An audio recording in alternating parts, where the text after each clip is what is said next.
My name is Ana Rojas. It is a pleasure to be with you today and be the moderator of the webinar titled Gender Implications for Energy Infrastructure. It's a pleasure to have you, and we also want to thank USAID for their support to the Advancing Gender in Environment Agent.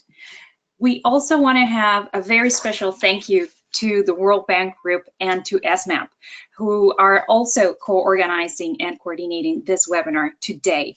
It is a pleasure to have you both, to have you also with us. Before we get started on today's webinar, we want to go through some housekeeping matters. As you can see, we have quite a big number of you for today's webinar, which is very encouraging, and we're very happy that you're tuning in. For this reason, we're going to keep the participants on mute during the webinar so that there are no disturbances. However, this is not meant to keep you silent. You do have a chat box function towards the top right side of your computer. So please do communicate with us throughout the whole webinar. If you have technical issues, please do let us know using the chat function. My colleague Maria would be happy to support you in any way she can. She's a wizard behind the screen.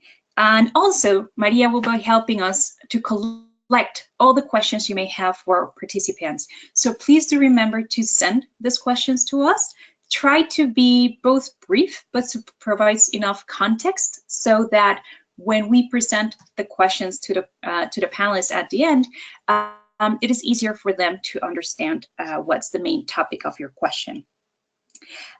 We would have some handouts available also using the chat function, so do take a look every so often. And one of the questions we always receive through our webinars is, will there be a recording made available of the webinar? And the answer is yes. So do give us a couple of hours after the closing of the webinar. We will be uploading the recording together with the PDF versions of the PowerPoint presentations you will see today. And because you've registered, you will receive an automated message when these recordings and presentations are available. And for those of you who do not know about us and Agent, it is a 10-year program that was launched by USAID in 2014, and it's implemented by IUCN.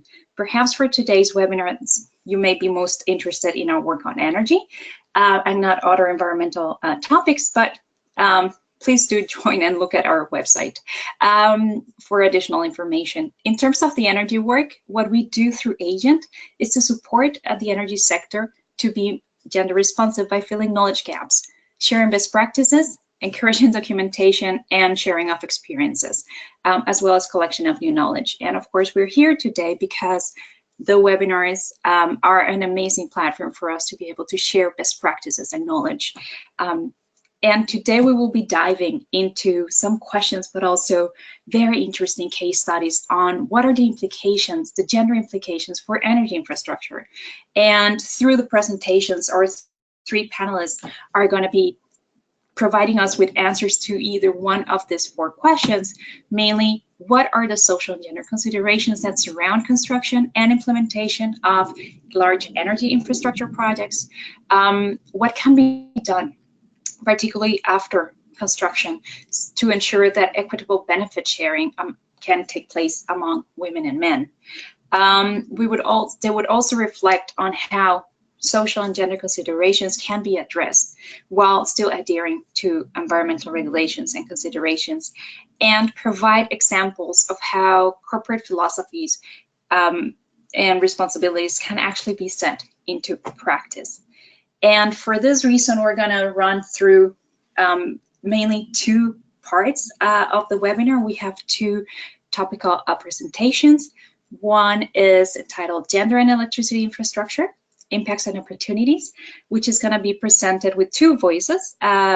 First, we'll start with Maria Beatriz Orlando, who's the lead social development specialist of the World Bank, and she'll be followed by Vanessa Lopes Janik, who's social, gender, and energy specialist from the Energy Sector Management Systems Program, ESMAP. After their presentation, we will have Alaide Gonzalez, who's a renewable energy consultant for Energía y Ambiente. Her presentation is titled Gender Responsive Geothermal Generation, Harvesting Energy and Social Benefits in El Salvador. And after these two presentations, we'll have a Q&A session. So do stay with us, and as I said before, share your questions with us. If you're interested in learning more about resources, previous webinars on energy and gender, I'd like to invite you to look into our green platform, our gender renewable energy platform, on the link that you see here, or to follow us on Twitter on the agent handle. If you have particular questions, do contact me, Ana Rojas, or my colleagues, Maria Preble and Jackie Siles. Will be very happy to help you with any information you may need. Now, without further ado, as I said, it's a pleasure for me to introduce our first two panelists. These are Vanessa Lopes Janik, who joined the World Bank Group in December of 2006 and is currently an operations officer of the World Bank Energy Management Assistance Program, working at the global level across energy, gender, and climate change issues. Vanessa is jointly leading programs on gender and social issues within the energy sector, both globally and within the Africa region. We also have today, as I said before, Maria Beatriz Orlando, who is a development economist working on social inclusion in the World Bank and recently moved from the global team to work in the South Asia region within global practice and social, urban, rural, and resilience programs. She previously led the Poverty and Social Impact Analysis Trust Fund, which focuses on the poverty and social impacts of policy reform. Most of her research and operational work focuses on gender issues, labor markets, poverty, and exclusion due to ethnicity. Maria Beatriz has worked extensively in Latin America and the Caribbean, and she's been recently promoted to lead social development specialist at the World Bank. Maria Beatriz, I understand we're getting started with you, so the floor is yours. Excellent, Ana. Thank you very much. Good morning, good evening, good afternoon, everyone. It is really a great pleasure to be here today. Huge thanks to IUCN and Ana Rojas for organizing this and for the initiative on this webinar. So I want to, before we get started, Ana gave a great introduction about the topics for today, and I wanted to tell you a little bit about why. Why are we doing this? Why are we so interested in gender and energy sector work, and why do we feel this is so important? So, as you know, the world demand for energy keeps increasing. One of the Sustainable Development Goals is to improve access to energy for a vast majority of the world's population. This is still very much a dream. It's a dream within reach, but nonetheless a dream. And as you also know, most of you who are familiar with the energy sector, you know that this goal is not achievable unless there is more energy generation, or unless there is investment in large-scale energy infrastructure to generate more electricity. So yes, there's a lot that can be done via more efficient use of energy. Yes, there's a lot that can be done via renewables, like solar and others, yet solar also implies the building of significant infrastructure. But there's also need for other means, even traditional means of energy generation. So the need remains. The question then is, how can we build the infrastructure that is needed in terms of generating that energy that the world so desperately needs to develop more efficiently, more sustainably, and in a way that promotes also gender equality. Now, why is gender equality important here? Well, first of all, gender equality is important in on itself as a goal, as one of the Sustainable Development Goals as well. So it's one of these goals that in parallel of the energy access also needs to be kept in mind. Second, we really believe, and the evidence we have in the study that supports our presentation today, the study that the World Bank and ESMAP have conducted. So we really believe that gender equality is also instrumental to development, and to a better footprint from a sustainability point of view and a development point of view of each one of our energy infrastructure projects. So when we take gender considerations into account, when we work with communities, when we work on the social issues and gender issues with the communities, and we understand them and we plan accordingly, we can really have infrastructure projects that not only will supply the needed energy that the world needs to develop, but also have a much better footprint, not just from an environmental point of view, but also from a social point of view and from a development point of view. So that's why we think gender is crucial to all this work. But what do we know? What do we know about this relationship between gender and energy? And is it always an intuitive one? Well, the answer is no. And this slide tries to summarize a little bit what we have learned through different pieces of analytical work and also through our operations at the World Bank. Essentially, what we can tell you is that there has been a lot more research and studies and work on the link between gender and energy access, the link between gender and clean energy, and the link between gender and energy policy than the link between gender and electricity infrastructure. In fact, when we started this study, and even nowadays, even after completing this study, there is really a lack of hard data and research on the gender differentiated impacts of electricity infrastructure in the process of both planning and constructing the infrastructure. So what do we know about energy access? This is just a quick overview, 1 minute in this slide, just to go over this very quickly, just for us to all be on the same page. In terms of energy access, you probably are familiar with the fact that energy access gives great benefits to women within the household, because in many countries and in many contexts, women are the ones collecting fuel and collecting fuel for cooking and for heating. And this is a great time savings when finally there is connection to the grid or any other source of energy that doesn't imply fuel collection for women and girls.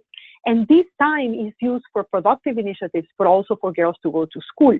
So clearly a great welfare enhancing effect there, and also great effects from access in terms of access to schooling, the ability to do homework, the ability to learn and develop skills. So huge development impacts there, and there is a lot of hard evidence on this point. Also, as you are reading in the slide, definitely expanded energy access in better quality energy access expands the health of every household member, and this includes women in the household who often spend, because of traditional gender norms, often spend longer hours in the household and cooking and in charge of household chores that would expose them to harmful fuel and exhaust and things like that, and smoke. So definitely great development gains from energy access. This is why also is one of the Sustainable Development Goals. It's good for everybody and it's good for gender equality as well. So this is also the other side of the relationship in terms of gender and energy. So when it comes to electricity infrastructure, as I said before, really lack of hard data. We don't have the same level of evidence that we have for energy access, but we do suspect, and we did know even doing the study, and this is confirmed, that whenever there is planning and building of electricity infrastructure, there are effects in terms of labor markets, jobs. We notice that often women don't have the same access than men to jobs. Definitely, there is the risk of gender-based violence related to the migration of labor influx, maybe because of also the building of new roads that perhaps increases this risk. There are other risks of chemical exposure, environmental and hazardous work, and also there is the risk of displacement and land acquisition, and the fact that perhaps women and men don't have equitable access to land titling. So clear risks there, and lots of factors to examine and to take into account. When it comes to clean energy, the links go through what happens at the household level. So essentially, oftentimes you have new technologies that need to be adopted for clean energy, and women don't have access to this technology, or they lack the skills or the financing to access this technology. So therefore, it's very important to include women and to definitely work with both men and women to use such access to clean energy. And also, in terms of behavioral change and also promote for everyone in the household, it is very important for this behavioral change to be understood and adopted also by the women in the household, since, again, they make so many decisions that are related to purchases, energy consumption, and so forth, and cooking, of course. So definitely a strong link there. And when it comes to energy policy, we know that as with water, men and women may have in different contexts very different willingness to pay and ability to pay for energy. And oftentimes women have a very high willingness to pay, but low ability to pay. And female-headed households are often poorer in some countries, not in every country we work on, but in some countries, and may suffer more from, for instance, a rapid tariff increase that is exercised in a way that that makes the tax system better, but it has this negative impact. And on this also we have some evidence and some studies that we can point you to. So going to the next slide and focusing very, very specifically on what happens with energy infrastructure. As you know, energy infrastructure covers both generation of electricity and transmission. The generation is on the top part of the slide, different ways of generating energy and transporting energy. And then on the lower side, we have transmission systems and distribution systems. All of these involve infrastructure and infrastructure building and planning. As you know, and as you can see in the slide, the top part, the generation part is more intense. This infrastructure seems heavier and harder to build, and that it would take longer time to build and so forth. So definitely heavier effects we expect, I guess, from the building of this infrastructure. In terms of how the different facets of energy infrastructure and the energy value chain interact with different stakeholders. As you can imagine, as infrastructure gets built and the energy gets generated, transmitted, distributed, these energy utilities and the construction companies and others interact constantly with employees, regulators, with local communities, with society as a whole through, opinion and newspaper articles and so forth, with governments, contractors, and researchers, the academic community as well. And these interactions are multiple. They happen through markets, services, spaces, and the regulatory system. And therefore, how do we approach these multiple interactions of each one of these actors among themselves and with the energy sector? So here's how we approached this problem in our study. Our study, again, focused very, very specifically on large-scale infrastructure, although we also covered smaller scale, but our framework is mostly devoted to facilitate our understanding of large-scale infrastructure. You can see on the right-hand side of the slide our framework. Essentially, we know that electricity infrastructure development is necessary for generation, transmission, distribution, and supply. And we list the types of infrastructure that are built under each one of these aspects of the sector. And then we group those potentially gender differentiated effects that we suspect exist among all these stakeholders, and particularly things that may impact men and women differently, or may have an impact on gender equality, or may cause a risk, such as a risk of gender-based violence, for instance, into three buckets. We classify the potential level of interactions that occur when building infrastructure, the potential impacts, into, again, three buckets. The first bucket is what happens in terms of the assets. What is the impact of energy infrastructure on assets? And this will cover more generally natural assets, financial assets, and more importantly, land. Usually there is a need of land acquisition or change the usage of existing land. So we will examine those impacts, and particularly what is different about those impacts for men and women, and how do men and women interact very differently with in the assets markets, and what are the social norms about owning land, for instance, or owning other types of property, and so forth. The second big bucket of impacts that are gender differentiated, or where we see a significant difference between men and women, or for gender equality, is the labor market. As we said before, new projects generate employment. Do both men and women have the same access to the employment that these projects generate? Do men and women have access to other and indirect employment or entrepreneurship opportunities that these projects may be generating? That was our question for the study. And last but not least, there's a third category that is a little bit of a catch-all that we refer to as social and gender various impacts. So is the project having an impact on the social norms in the community that is semi-permanent or permanent?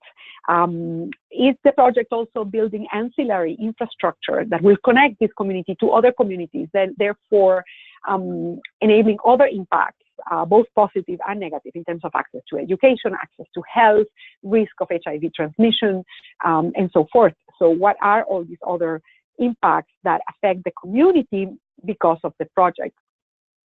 So with these three buckets and our left-hand side of the framework in terms of generation, transmission, distribution, and supply very clear in our mind, we then proceeded to examine all these impacts using this framework and grouping everything using this framework.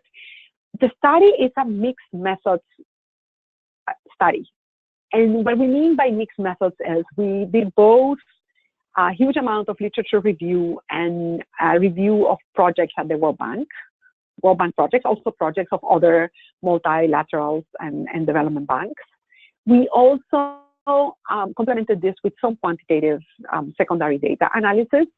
And last but not least, and this is the mixed part of the method, we also proceeded to collect qualitative data and do some amount of field work in the projects that you see listed there, and Vanessa will tell you about these examples in detail.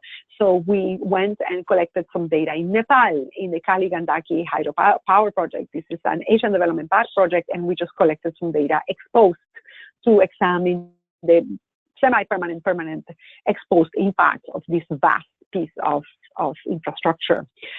We also worked in Morocco in a concentrated solar power plant, which offered us the opportunity to understand a little bit more what happens in the renewables sphere, and also all the opportunities for both men and women that this type of project can offer. We also did some qualitative data collection in Senegal in the context of an electricity sector support. It was transmission and distribution kind of setting. And also we examined, this was quantitative research, the impacts of the power grid system development project in India. Okay, so if we go to the next slide, I'm going to start with labor impacts and some of the conclusions from our study. After we did all that data collection and all that review of projects and literature, here are some of our conclusions. So when there's a large infrastructure project that is in the energy sector, the arrival of that project can induce significant changes in the local labor market that may affect men and women differently. What are the specific constraints that we see that affect the ability of men and women to enter these new opportunities in an equal basis? So number one, in many countries, women already at the starting point have low levels of labor force participation. This varies tremendously by context. So in Latin America, the rate of female labor force participation on average is between 50 and 55%. In East Asia and the Pacific, we see between 60-65%, very similar to men. And however, in Africa region, we also see high levels of female labor force participation. And the problem may be more with the quality of the jobs. In South Asia, though, in countries like Pakistan and India, we are observing rates of female labor force participation of 22 and 25%. What does this mean?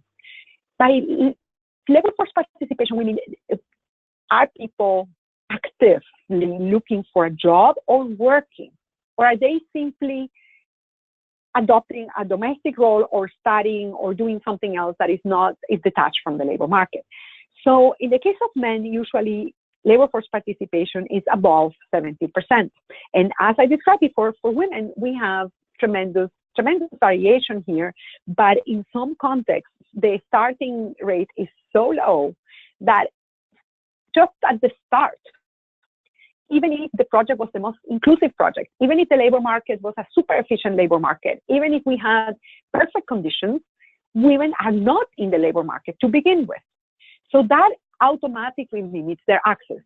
In other words, when planning this type of project, it's very important for us to know what is the labor force participation for both men and women in the specific context that we're working on, and then to try to act accordingly and plan accordingly and try to stimulate women joining the labor force when it makes sense, of course. Second, in the context of energy infrastructure projects, many women who are already in the labor market lack the qualifying technical and professional skills that are needed in this project. This is very important. So it's not that women are discriminated, they may also be, but to begin with, we are really seeing, and this study really confirmed this, that women, unfortunately, are not trained in the technical and professional skills that this sector demands. And this is a problem, this is a structural issue with the way, education has included boys and girls, and traditional norms limit girls' participation in the STEM fields, in the technical fields that these projects then will demand. Of course, there is also employer bias and discrimination. There is vast literature on this, and our study also finds evidence of this. So it's both. It's the fact that women don't have the skills because of traditional and long-standing gaps in education and access to the STEM fields. And then also there is employer bias and discrimination, and this, again, we found evidence of. So again, a project needs to take this into account and try to counteract biases. And then on the structural level, we all need to be active promoters of women and girls in the STEM fields. Another constraint that we found typically is occupational segregation by gender. So men and women have very different roles in society, particularly in some traditional societies, and it's very important to understand this. And work is very segregated, and women and girls simply, there are sectors in which they don't work. And this limits both the benefits in terms of access to direct jobs that the project may be generating, but also indirect jobs. Like, for instance, let's say this is an energy infrastructure, this is a hydropower plant, but there are opportunities in terms of working as a driver, which is an indirect kind of potential entrepreneurship or job opportunity. Well, in most countries, girls don't drive. Now, there are projects that are innovating, trying to train girls to be bus drivers, truck drivers, and with great success. But definitely, this is a big constraint that women are facing in terms of accessing these jobs. Of course, then this is a little bit of a vicious circle. We also found evidence of insensitive work environments, unsafe working conditions, lack of proper toilets and bathrooms, and safe spaces, which takes me to my last constraint. In many countries, there is a real safety risk for women to work in this project. There is a significant risk of gender-based violence on the sites or if in transit towards work. And this needs to be taken into consideration. There needs to be an awareness, some work with the community, and also definitely active measures by projects to mitigate this. And this is an area at the World Bank that we're taking seriously. We have an action plan to work on this, and definitely taking very seriously. On the other hand, there are great opportunities for women to enter this space, and we are also seeing this. And in our study, we also found evidence of this. So we also saw evidence of women entering the opportunities that the project provided indirectly through entrepreneurship, through the food industry or the hospitality industry, and benefiting greatly from this. tourism as well, in the case of the Gandaki hydropower project.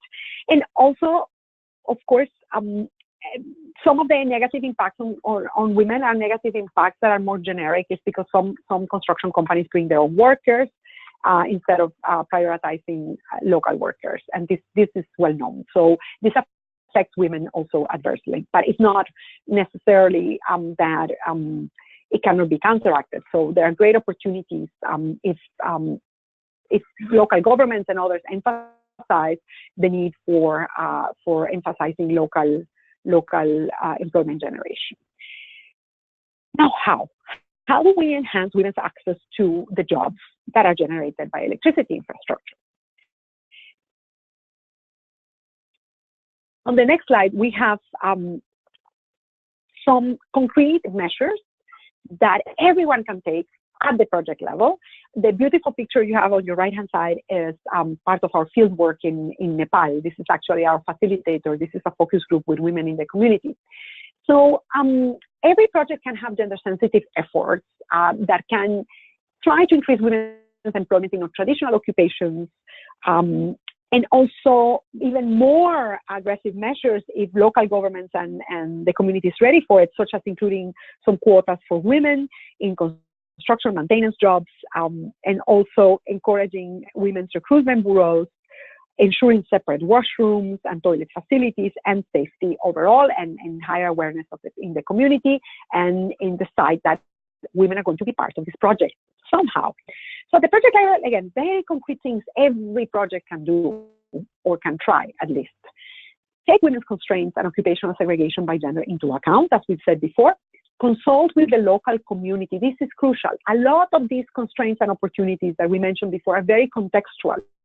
So consultations that actively include women and are appropriate for women to participate are key. Seek ways to reduce gender bias in employing women. This is by talking to the employers, conducting some workshops perhaps with the contractors. This is on the side of the World Bank, also raising awareness with our partners and contractors in projects about how important it is to try to include women when possible. And of course, pay attention to safety and working conditions. At the sector level, as we said before, a long-term agenda in terms of expanding and encouraging women and girls' participation in the STEM fields. Our second big bucket of potential impacts is land or assets. What happens when energy infrastructure projects arrive into a site? Usually and invariably, some projects require the transformation of a certain amount of land and use of water and other resources, which may conflict with existing uses.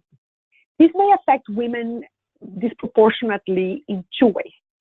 The first way is women and men in different countries have different patterns of use of land, water, and other assets, including financial assets and buildings. And oftentimes, the changes in use have negative impacts for sectors like subsistence agriculture, where women are overrepresented. And usually, since also women lack the voice in terms of all the decision making in the community and at the project level, some of these impacts may go under mitigated or undercompensated. So that's one first potential alarm, potential area of impact. The second area of impact is that, as you can see on the picture of the Africa map on your right hand side, usually the default in terms of land titling is that there's no joint land titling for couples. That's the blue area. And therefore, that means only the husband really has formal land titles. We also know that women who are single or not married and have children don't have access to land titling or have severe constraints to accessing land titling.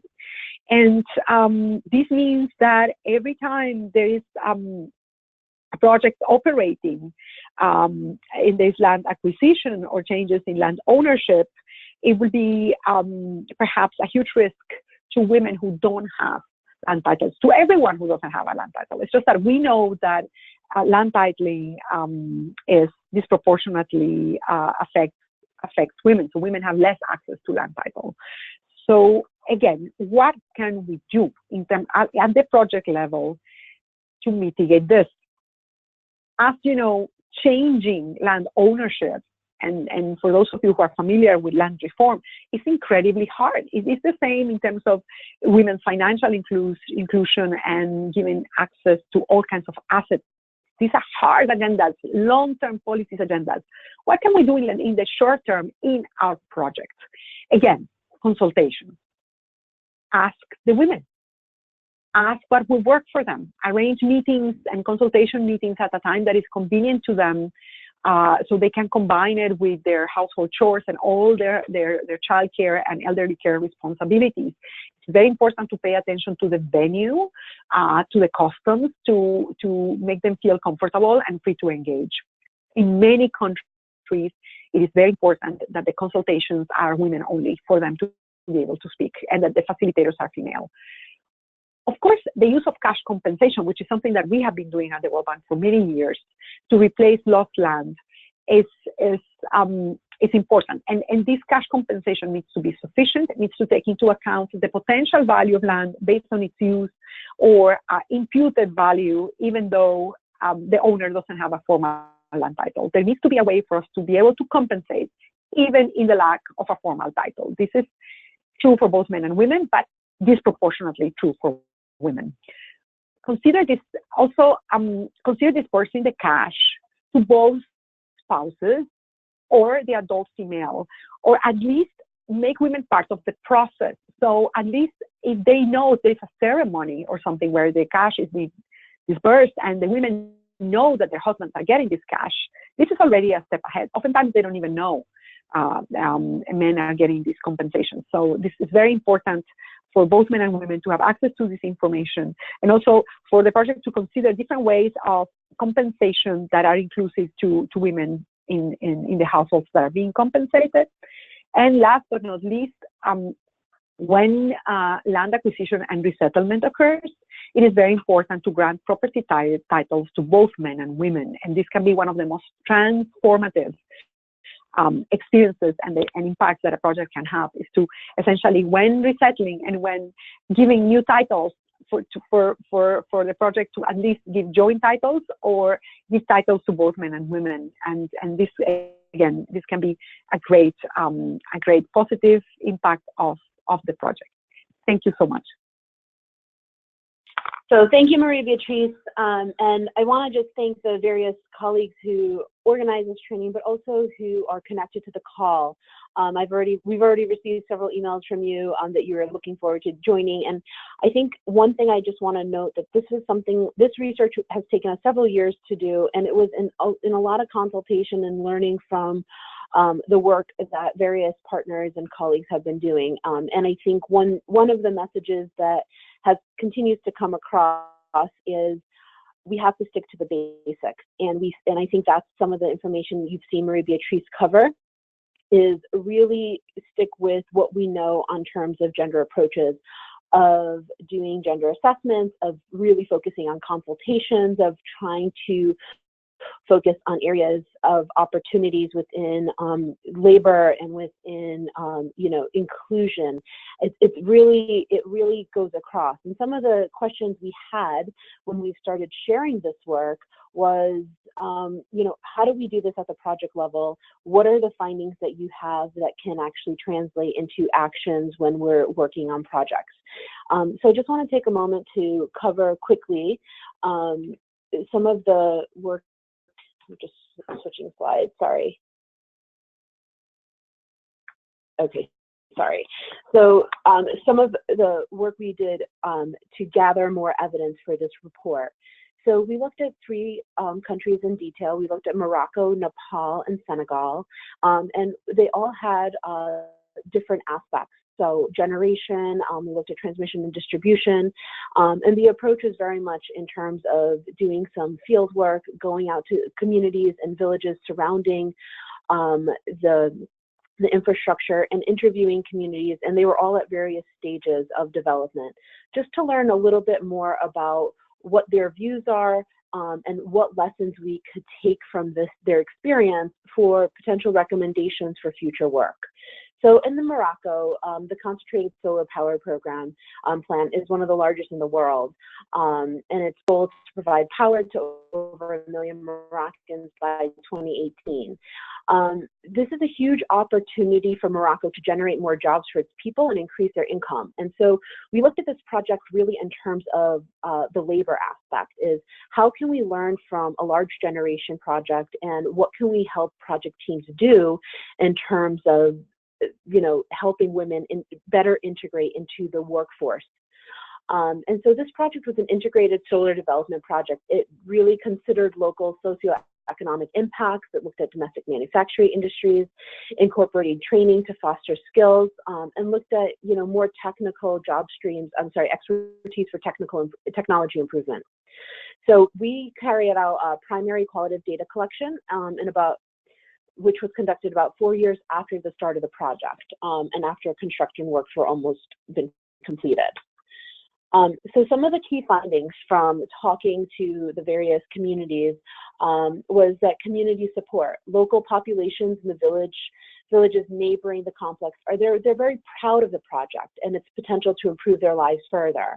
And this is something that we saw across the programs. When we talked to the different communities, people were really excited about the energy projects, the energy services, and there was a really positive feeling for the impact that and the promise of what it can bring to the community. So there's a lot of welcome when we're talking about these larger infrastructure projects. And when you're talking about the community, talking to the communities, there is really a focus on boosting local employment. So the training aimed to boost both direct and indirect employment for a range of occupations, and that was offered to the local population and local job seekers. So this is something project teams can really try to do as you're developing new projects, is how do you really focus on the jobs at the local level?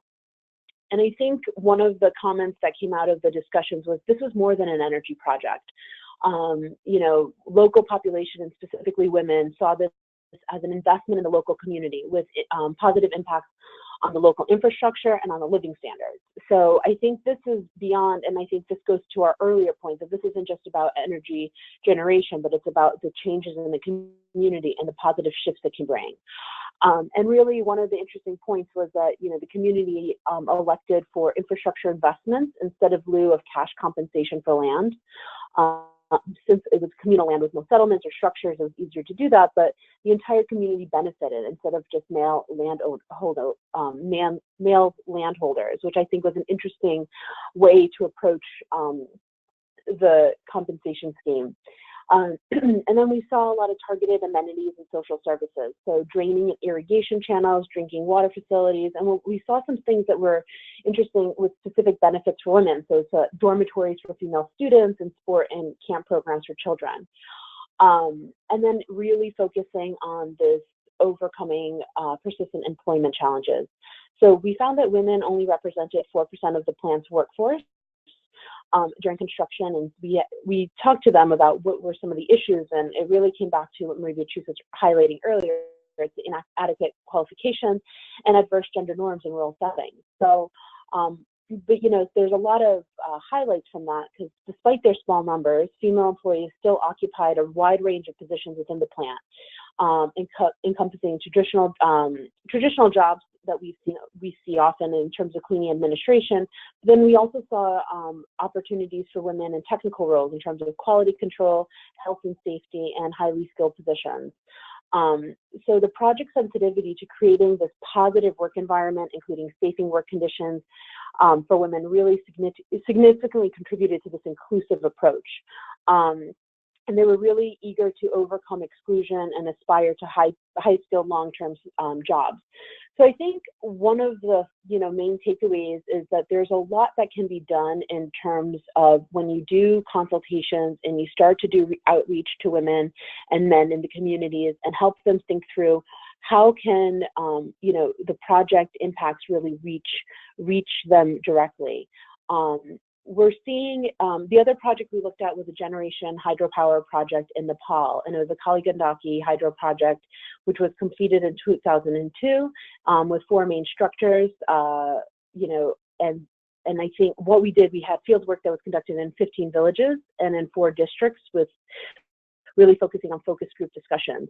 And I think that the main takeaway from the Nepal work, sorry, just realizing time, but the key takeaway from the Nepal work was the impact of access roads. And I thought, this is something our team discussed at length, was how road and access to market and other places, the idea of how the project brought continuous electricity supply and compensation and housing to the community, and really increased mobility for women. So improved travel and access to health facilities and markets and communities.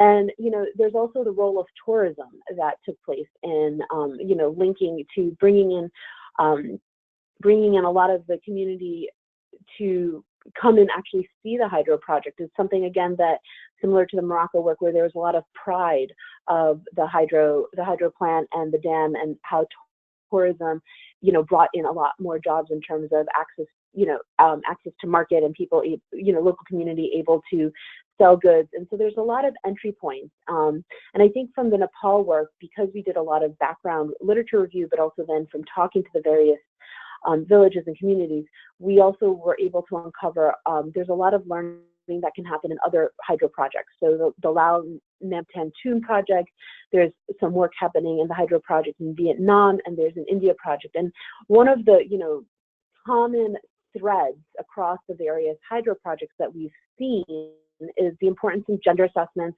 consultation, community support. Because that leads to very tangible actions in the social and environmental action plan.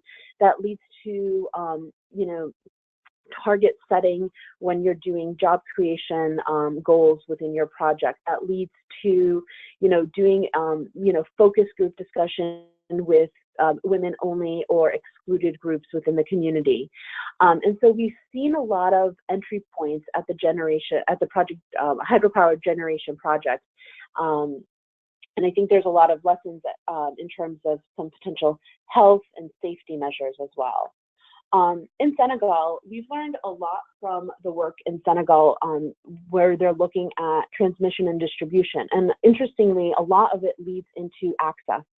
And so, one of the issues we've had when we're trying to just narrowly look at transmission and distribution is how do we not then, flow into the access discussion. And I think it was an interesting debate amongst our team is how do we solely just look at transmission and distribution? But the research really focused around transmission, distribution, and also the role of utilities, and how the utility can really engage with the community and help them become agents of change and help them become more involved in the project planning. So, I think the reality is that although what you'll often hear project teams say is, well, my project, is going to provide access, and therefore I don't need to, that's the aim of the project, is it will provide access to communities, and then they will then consume it. And I think, as folks in teams who are working on gender, one of the things we always have to advocate is for, the folks, the people who cannot access the grid, people who do not have the, either the financial means or the information to access the connections in the electricity that's being distributed. So, what we continue to find is that people struggle to understand electricity bills, and not aware of increased consumption leads to higher bills. So there's a lot of work to be done around information sharing and energy education. Women require 24/7 electricity supply, as their economic activities in some of these rural settings often focus on selling ice cream and ice, and thus we needed the reliability and quality for the energy services. Another subsector was looking at tailors, which find electric iron unaffordable as electricity is very expensive. So the charcoal iron is the coping solution. So one of the interesting points there is how when the communities are accessing electricity, how do we then help them access, improved energy services and improved energy technologies, and how do we address issues around, payment and affordability? I think really the Senegal project really looked at engaging women across the value chain, because what we're seeing is that people, particularly women and youth, were interested in being involved in areas such as prepaid meters, so similar to like the cell phone scratch cards. And how do we look at these new market areas for women to get engaged? So from the follow-up from the Senegal work, we've actually had several projects taking place where we're trying to work with utilities on issues such as, better informing consumers on when energy distribution projects are coming into your community. How do we help, access to information, access to understanding bills and bill payments? How do we help communities reduce electricity theft and non-technical losses to the energy projects? So we are really thinking in this space already. And so those were, the three, very quick overview of the three projects. And we wanted to quickly summarize action areas and recommendations. And with this, right here, I think I don't want to overly summarize what some of the findings Maria Beatriz has already covered, but we looked at risk prevention and social sustainability. So these are key bullet areas that when you're talking to energy infrastructure project teams, or when you're talking to the ministries, or you're talking to utilities, and they're saying, okay, what can I actually do in my projects? We can say, look at ensuring safety and prevention of health risks. You can add project design components that take STDs, health education, and prevention of gender-based violence into account. We've seen better educational and health outcomes. So looking at how can projects help provide education and skill trainings in the surrounding impact areas? How can project investments in social development and sustainable activities target areas where gender gaps are more pressing? So helping project teams prioritize and set targets in those areas. And opening opportunities by connecting services and markets. I think, this was the key lesson from the Nepal hydro work. When you're bringing in roads, how we're also connecting communities, and how do we help women access markets, carry out additional benefits and additional training to these areas, and understanding long-term impacts on gender norms. So as we're giving women, or targeting women to take advantage of project-initiated development activities and infrastructure to pursue education, jobs, etc., what is also the support to this shift, and how do we make sure that women have the enabling environment to take the opportunities to access these jobs? And then we think about additional measures to ensure that they stay in these jobs, and we create the space for doing that.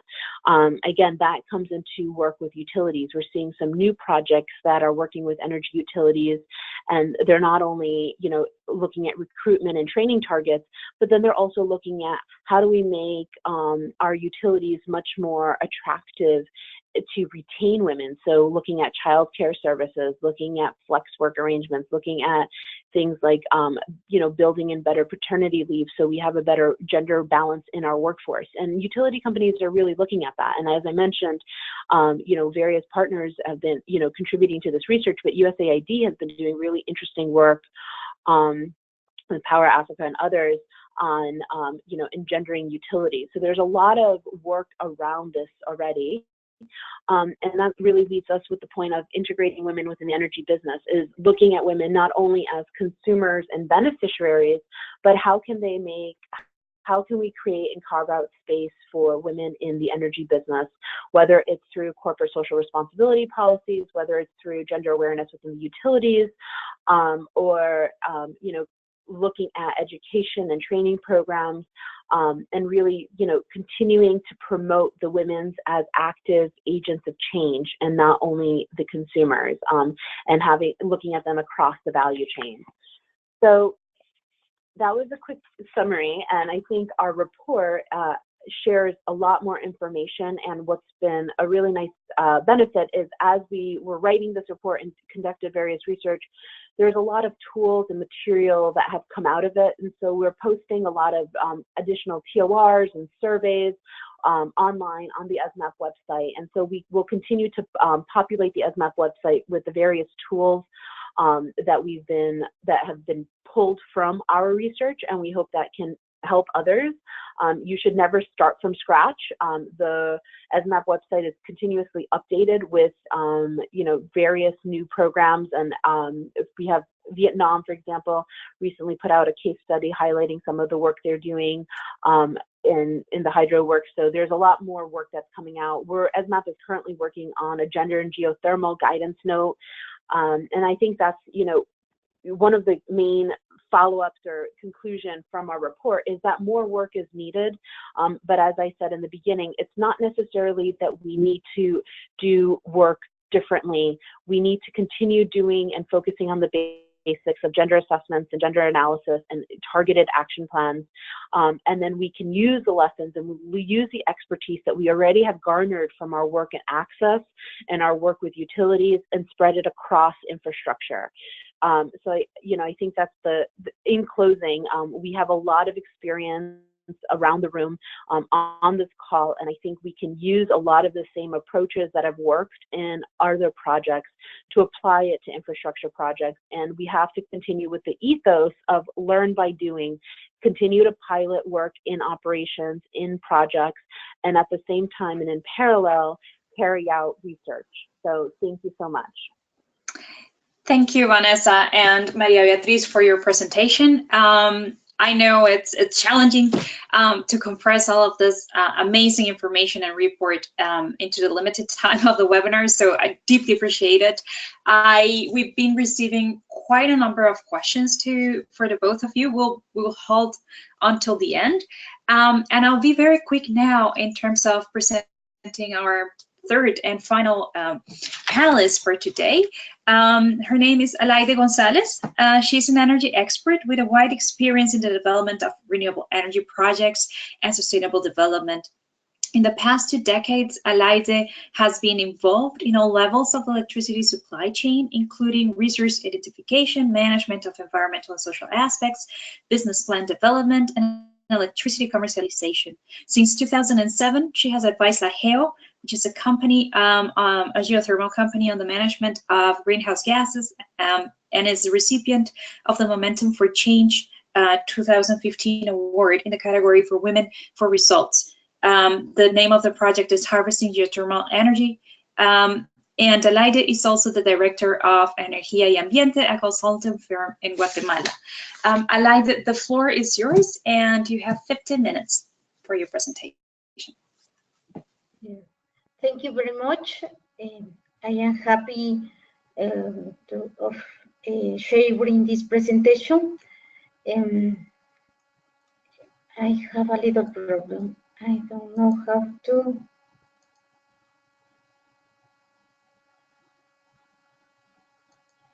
You just use the mouse as regularly to change the slide. Okay. Mm-hmm. And with the arrows in your keyboard.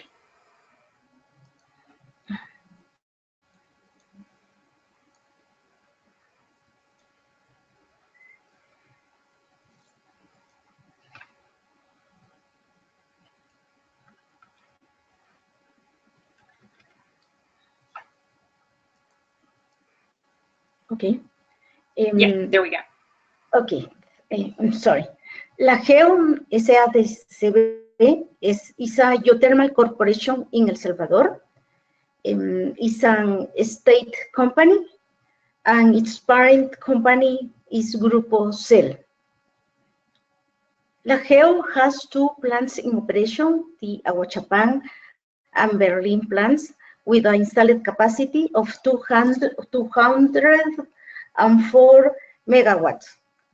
Both plants contribute more than 25% of the energy produced in the country. Actually, LaGeo explore new geothermal fields and expect an increment around 33% of its installed capacity for the next decade. LaGeo business model embraces and promotes women's empowerment and gender equality in tandem with environmental issues and community development. From its institutional policy to management structure and operational protocols, gender equality is strengthened in LaGeo corporate philosophy. Internally, gender mandates guide the work of the company to ensure that women have equal access to training programs, position, and decision-making spaces. The business model fully embraces and promotes gender equality and women's empowerment in the corporate space and community outreach. As a result, the electricity production is with more sustainable and gender equitable outcomes.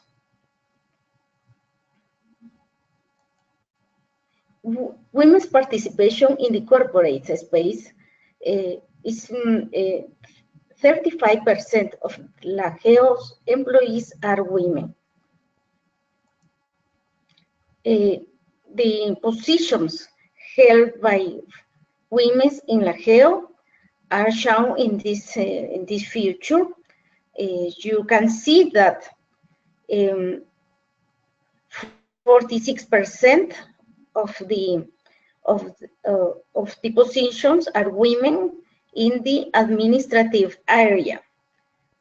29% of technical positions are women.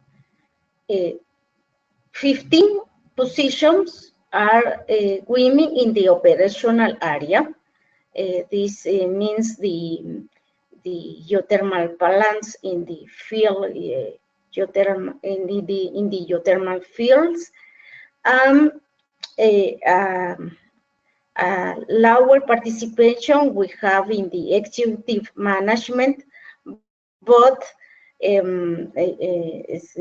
lower participation, but not less important, because the two important managers are women. The engineering and finance managers are women.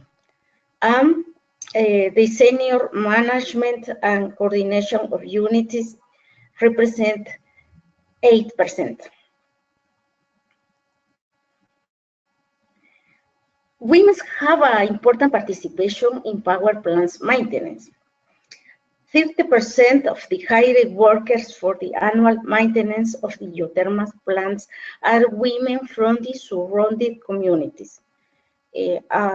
Approximately 50 women are employed from the local communities. These women are trained in safety, industrial safety issues, and they work every year during the annual maintenance. Gender and corporate social responsibility. With the company's statement as a guide, LAGEO established Fundageo to implement this corporate social responsibility. In its missions, LAGEO states that in addition to contributing to the social economic development of the country through a constant and affordable energy supply, it will strive towards an integral improvement of the quality of the life of its shareholders, customers, employees, and neighboring communities. Under these visions, Fundageo supports projects around 4 categories: education, arts and culture, health and environment, productive development, and basic social infrastructure. These projects are being executed since 2006. Project seeks to foster community development that engages and empowers women as well as men, and promotes gender equality. It works towards creating synergies between stakeholders. Fundageo works with local authorities and local and local organizations to creating synergies to improve the projects that benefits the communities. This picture shows some activities carried out by Fundageo. In the left, we have a meeting. The woman in the center, she's a social promoter from Ageo. She comes from one of the communities, from the local communities of the Aguachapan geothermal field. She studied in the school supported by Ageo. Then she went to the university, and now she comes from she works for Fundageo, and she's an example of how a rural woman could be empowered. And these other pictures show some of the projects that use geothermal resources. In the center, we have women working in reforestation projects. These projects use residual condensations, flows from the geothermal plants to grow the trees that are used in the reforestation projects. And in this other picture, we have a lady working on in a dryer, fruit dryer, and she used geothermal steam to dry the fruits, and these fruits are sell as snacks, and this represents an income for the women from of the community, of the local communities. There are a lot of projects, but these are some examples. In these projects, women have an important role. Other important project of Ageo is about wildlife. In Ageo, there is in Berlin power plant, there is a georesguardo. This is a rehabilitation center for wildlife seized by the Ministry of Environment that is located on the Berlin geothermal plant. In this place are protected the animals that are rescued by the Ministry of Environment. Also, Ageo has an environmental education program, and children of the local communities from other schools can learn how about wildlife protection and how to avoid damage of the local wildlife. Georesguardo comes with gender parity in the staff. 50% of the employees are women, and they take care of the animals, and also they are in charge of the environmental education program. Well, Ageo has implemented some tools to ensure gender equity in the long term. The gender policies to assure that women have access to any job and decision-making positions according to their skills and competence, also abilities. Programs to boost the empowerment of women, labor inclusion, equal working conditions, and cultural changes. The level model to institutionalize gender equity in the company. Challenges. These are some of the challenges for the future. To continue education and raising awareness to break cultural patterns. The continued education is very important. To communicate the gender policy, actually, La GEO has a gender policy.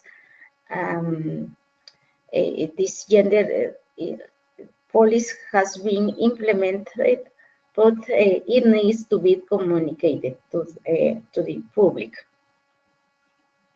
To develop and monitor gender indicators to measure the incidence of gender equity in the prosperity of the company, and to systematize the appropriate application of methodologies and the study of experience.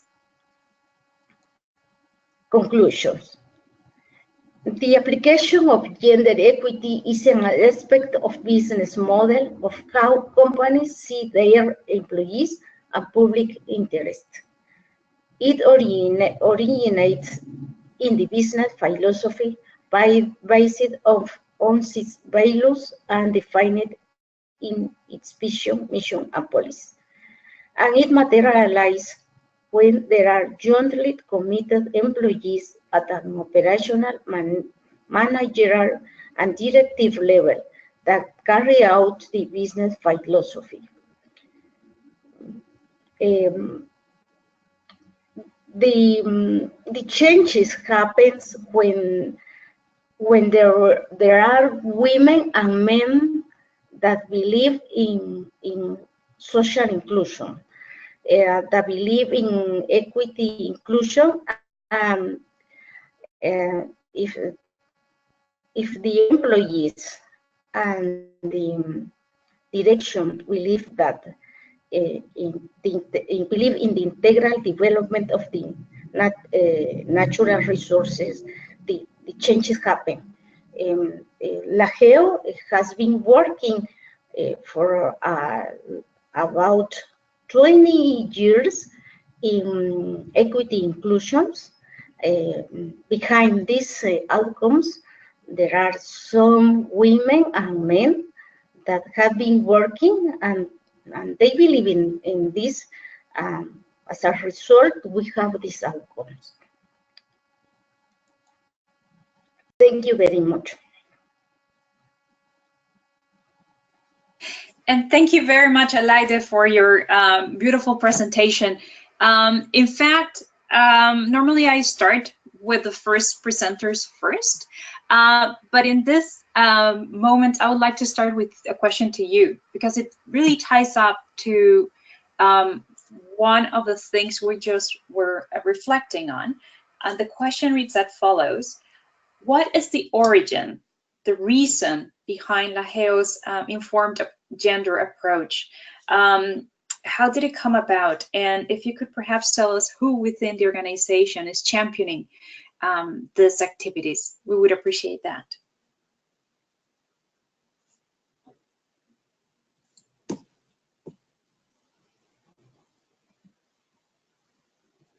Alaide, I think you muted yourself. Okay. Yeah, so if you could help us learn why the La GEO decided to work on gender equality, and then who within the organization is championing these actions. On my opinion, I think that La GEO began including gender issues because there are some women and men that believe in that. It has been very important, the participation of the environmental chief and the other women that have worked in Funda GEO. They believe in that, and they have boosted these issues. And the other important thing is that the directors and other managers they have believed in this. So the coordinated participation of the leaders of the company are very important, because they haven't had any pressure from outside to make these changes. They have done these changes because there are some leaders that believe in inclusion, and they believe also in the integral development of the geothermal resources. The geothermal resource is a resource that must to be managed with a sustainable approach. This sustainable approach not also include technical issues, also include social and environmental issues. I think that La GEO is successful in this. Thank you very much, Elaide. Maria Beatriz, I do have, well, a few questions, of course, for you and Vanessa, but I want to start with you. And I'm going to read it. It says, in the research related to labor, has there been any evidence on how important it is to ensure that there are right policies established for aspects such as childcare and maternal support? I believe there has been examples from various other sectors where there has been positive impacts by doing this, as often this is the reason hindering women's participation. I wonder if you or Vanessa want to comment on that. Sure, so let me start. This is Maria Beatriz. Thank you so much for the question. So indeed, childcare policies and childcare facilities and employer-provided childcare is a big part of all the government and non-governmental actions to really stimulate female labor force participation and allow women to work, no question. So this is a crucial policy and very important. Now, the constraints that we saw in the sector, particularly when it comes to infrastructure, I would say one step before the need for childcare appeared. I mean, the constraints that we saw are about women not even contemplating, men and women not even contemplating women benefiting from these jobs in the sector to begin with, and also the severe occupational segregation that already exists. So childcare, usually, the evidence that we have is that it helps a lot once women are very active in a sector, or the occupation is one that is socially acceptable for women. Then the childcare needs emerge, and then the policies have huge impact. In this case, I would say it would be a matter of the childcare strengthening and really appearing together with other policies and other conditions that women work, like for instance, toilets, safe routes, just basic access to training and skills in the sector. So I see it as a one factor together with others, and they're all very essential. These are the other sectors in which I guess the skills issues and the safety issues have all been sort of overcome, have been sort of there for a while, and then childcare really has this tremendous impact in itself. Mm-hmm. Thank you. Vanessa, I do have a comment coming in, and perhaps you want to respond to this one. One of our panelists is slightly surprised that cash compensation is promoted as a good practice. She says, no matter how much replacement cost of pay both men and women is intended, land for land, social investment for community land or assets, and livelihood restoration efforts should be what we aim for according to all international standards. In this person's experience, it is men who choose cash compensation, while women largely prefer land for land assets, for assets and livelihood restoration. I wonder if you want to weigh in on this comment. Yeah, sure. And Maria Beatriz, please join in as well from maybe we can highlight some of the new ESMS work that we highlighted in the report. I think the example that we referenced was that it was community land, and that was actually a really good experience in the Morocco case, where rather than taking the cash compensation, that consultation led to actually having the compensation come for the community as a whole. And that's one of the findings that we really promoted, was going out to the community and trying to understand how can we help meet these needs for both women and men. And that was something that we continue to say in the report, because right now, as noted, there's inequitable benefit sharing. And so how do we improve that? And through doing consultations and making sure women and men have equal access to the benefits. And what we found in Morocco was that when you did the community land and compensated that way, it was much better than the cash transfer. But Maria Beatriz, do you want to add to that? Yes, absolutely. Just to add that the commentator is absolutely right. This is very contextual, so that's why it's important to do assessments and to have effective consultations with the community. So usually when there is communal land involved or indigenous land involved, cash works a little bit better, provided that, again, the solutions have been consulted and the appraisal of the value is appropriate. When it's about land that was used for specific livelihood, and particularly women, it's true that in many contexts, women prefer access to land and a land title. It's oftentimes because they never had one before. So when we were talking about resettlement, for instance, then of course the compensation, the appropriate compensation there is land title, and the experience has told us that essentially this is crucial for women as well. Thank you.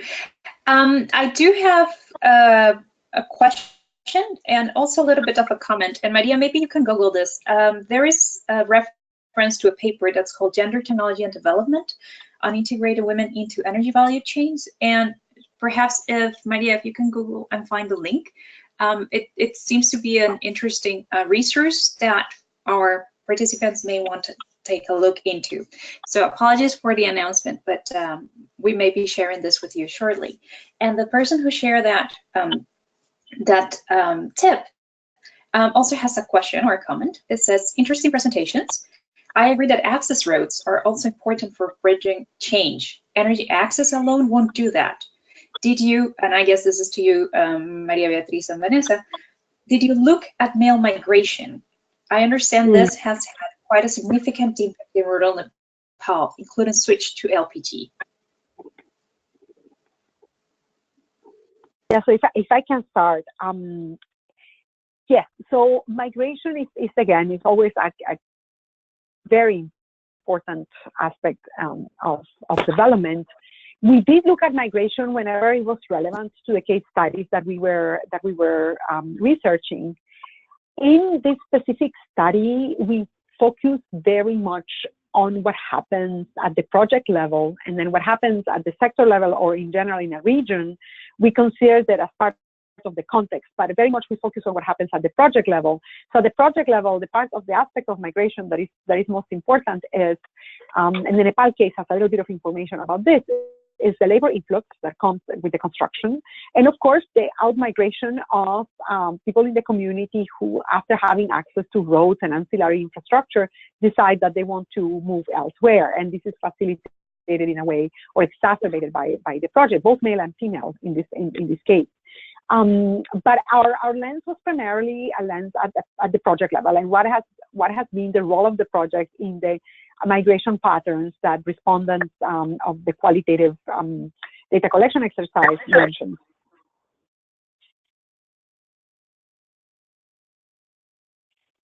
Thank you very much. Apologies, I didn't realize I had muted myself. And that's a really great answer. I actually want to ask also now Alaide, because we have another question for you. So if you could unmute yourself. It reads as follows. What are the best practices you have found in diluting the pushback, so reducing the pushback from men who might resent efforts focused on women's inclusion in typically male-dominated fields. So are there actions that you found at La GEO that seem to be reducing this pushback from men?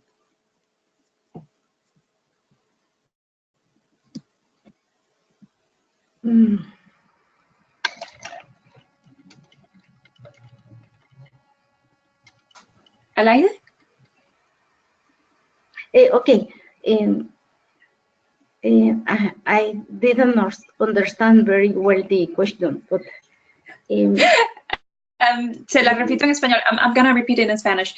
La pregunta es acerca de buenas prácticas que haya encontrado en la GEO para reducir la resistencia de los hombres en cuanto a ese tipo de actividades que más bien tienden a mejorar la situación de las mujeres en el sector que es mayoritariamente dominado por hombres.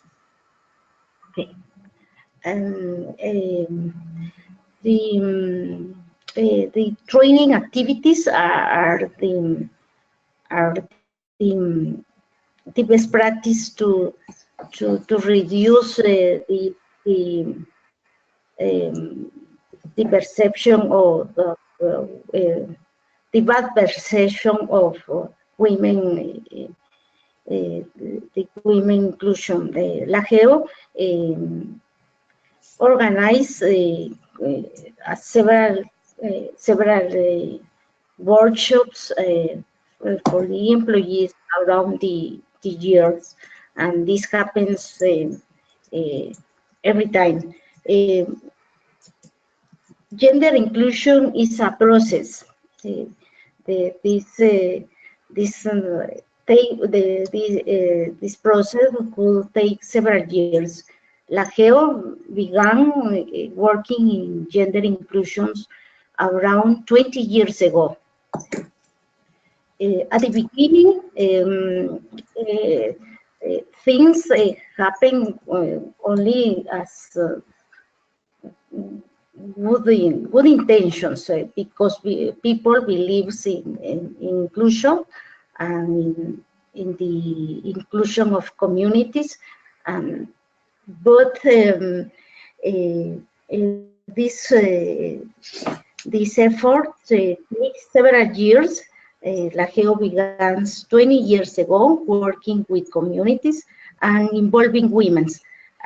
Now they have implemented women gender inclusion policy, but along these 20 years, La GEO has held a lot of workshops and activities with men and women, and so there has been a change in the cultures of the company, but it's something that companies have to do constantly.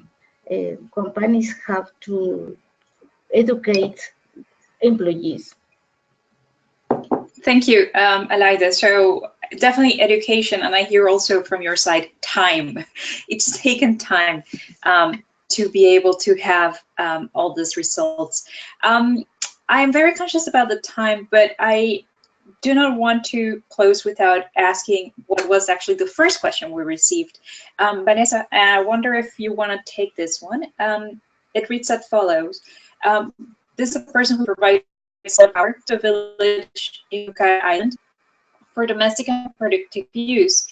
The question is, how can we attract more women developing interest in the use of electricity, given that per capita income is low and it is likely their first exposure to this kind of energy?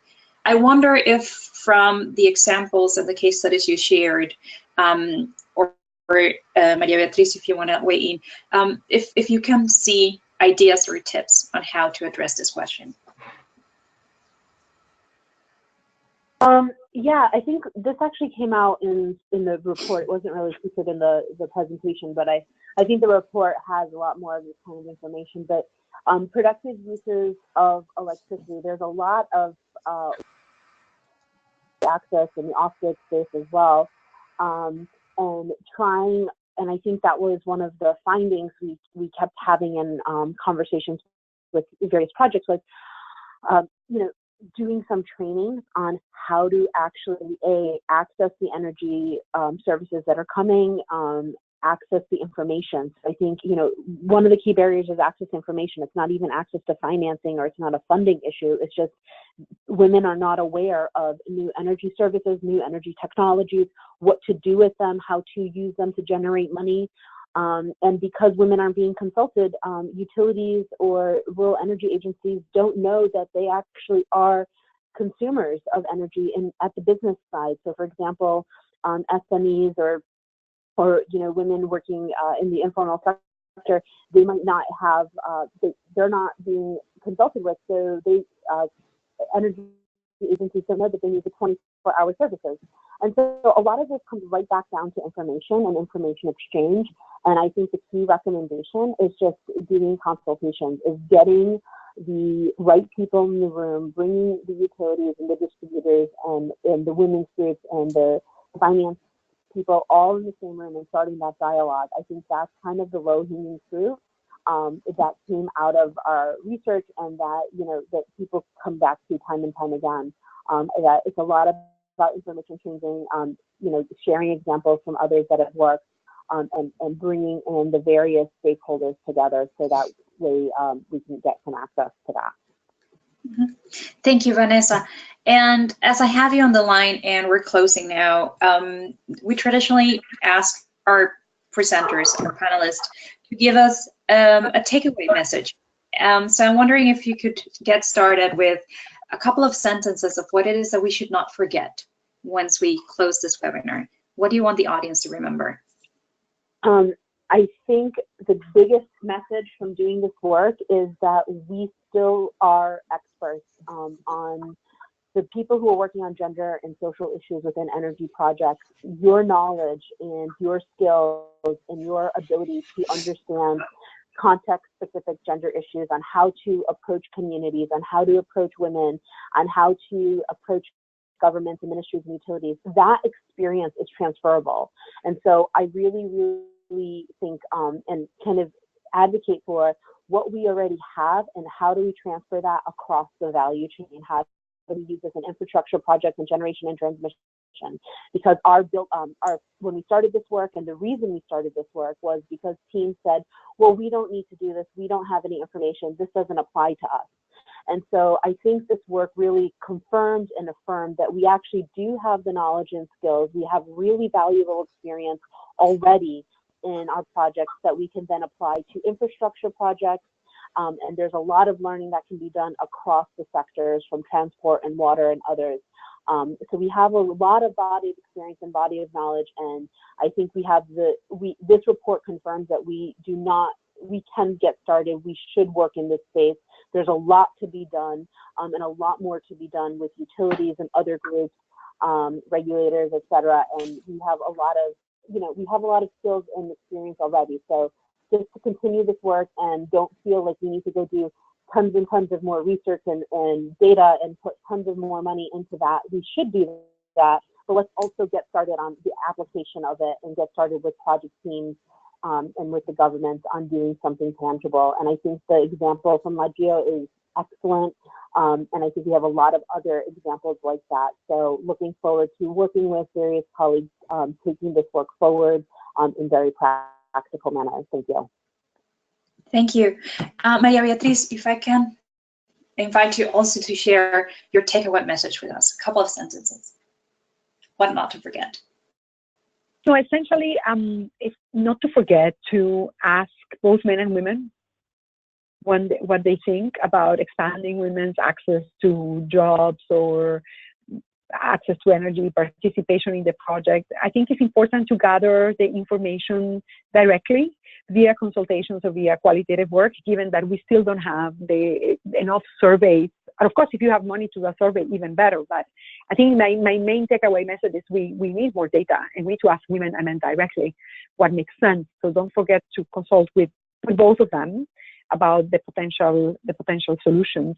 And the other one is essentially that it is crucial, as Alaide said, gender equality is a process, and it's a long process. It's crucial to start somewhere, and definitely starting with including women in the utilities, as La GEO has done and others, it seems to be a great start.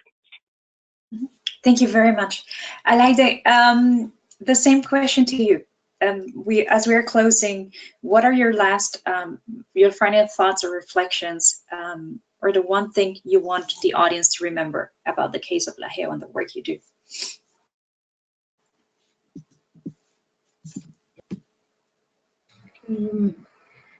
I think that project developers and infrastructures company should open opportunities for women along all the phases of the projects, since public participations until the constructions and operations. I think that women could participate in every activities. Thank you very much, Alaide, for that. Yes, they are capable, and we are capable of participating in all activities. I want to take that as, and thank you. First, our panelists, we've had amazing presentations today. I wish we could listen to you for a couple of more hours because we still have questions coming in, but time is up. And we want to thank also our participants for tuning in today. We've had a really interesting compilation of you sitting with us, but also sharing your questions with us. I want to take the opportunity to thank USAID for their support to Agent and to the World Bank and ESMAP for their collaboration in making this webinar possible today. Finally, I also want to invite all of you for our next webinar. We're still deciding on the dates, but towards the end of April, we will come back to you with a webinar on gender and energy efficiency. So stay tuned for the specifics on it. And just a final reminder that the recording of this webinar is going to be made available in a few hours together with the PDF version of the presentation. So we'll also keep you posted on when we're online with these tools. And in case you've not noticed yet, in the chat box, you still have the chance to look at all the links of the reports from ESMAP and the ones that are been discussed and shared by you in the audience, as well as our latest agent brief on women's participation in the energy sector. So before you log out, do check your inbox and take a look at the links. From our side, it's been a pleasure to be with you, and we want to thank you again for listening in. Have a really good day. Thank you very much.